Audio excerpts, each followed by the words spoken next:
with 2 home runs this year.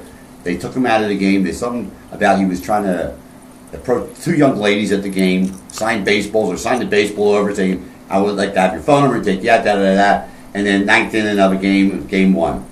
I don't know what Joe Girardi's doing, but I know one thing. Alex Rodriguez, next year, not at this time, but in the beginning of the season, if he's to play baseball, it will never be for the New York Yankees ever again.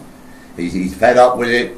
Joe Girardi's handled this completely wrong for the simple fact is he's given this guy no respect whatsoever. He's the greatest third baseman ever to play the game, average-wise, hitting home runs. And I know I don't want to hear about the juice because he plays shortstop, third base, so we'll say combination, but I don't want to hear about that. That was in Texas a long time ago. He won a World Series in New York. Okay, he's a great player. He's just not having the best of it right now. He's getting older, number 1. And number 2, he's been hurt. But you don't take him out of the limelight. This guy is knowing what it is to stage in New York. Barry Bonds was the same way. He's the same exact way Barry Bonds until 1 year where he just busted out with the Giants. Now we have 1 breakout year in the playoffs, and that is it.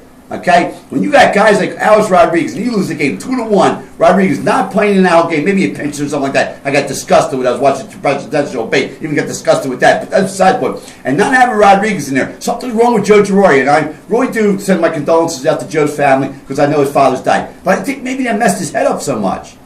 He took 2 guys out of that game. They had good numbers against Verlander. They lose 2-1. 2-1 they lose the game.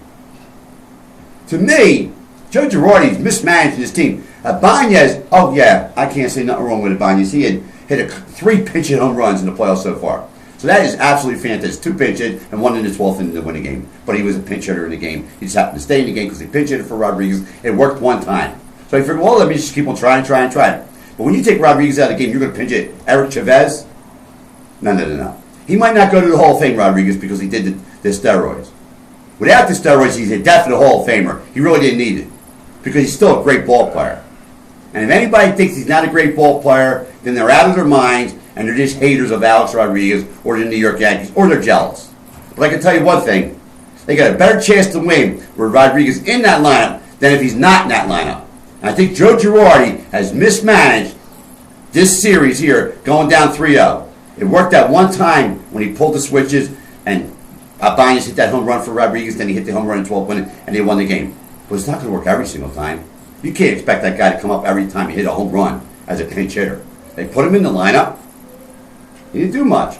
He's very effective as a pinch hitter in the 8th or 9th inning. He's a nice ball player. I take him on my team anytime I want. But I'm not sitting Rodriguez down. I'm not sitting Nick Swisher down. Those guys brought me to the promised land or close to the promised land. I'm going to live or die with them. They're in my foxhole. I'm not throwing them out. He threw them underneath the bus, and that's the end of that. That's the end of that. Detroit has a 3-0 lead and guaranteed that they won't be able to come back. Only 1 time it's ever happened with the Boston Red Sox, who did it against the Yankees with Dan Duquette in 2007. That's never going to happen again. I promise you. That's never, ever happen again. By the way, tomorrow, Denny McClain, 68 Detroit Tigers, 31-game winner. He'll be on our show.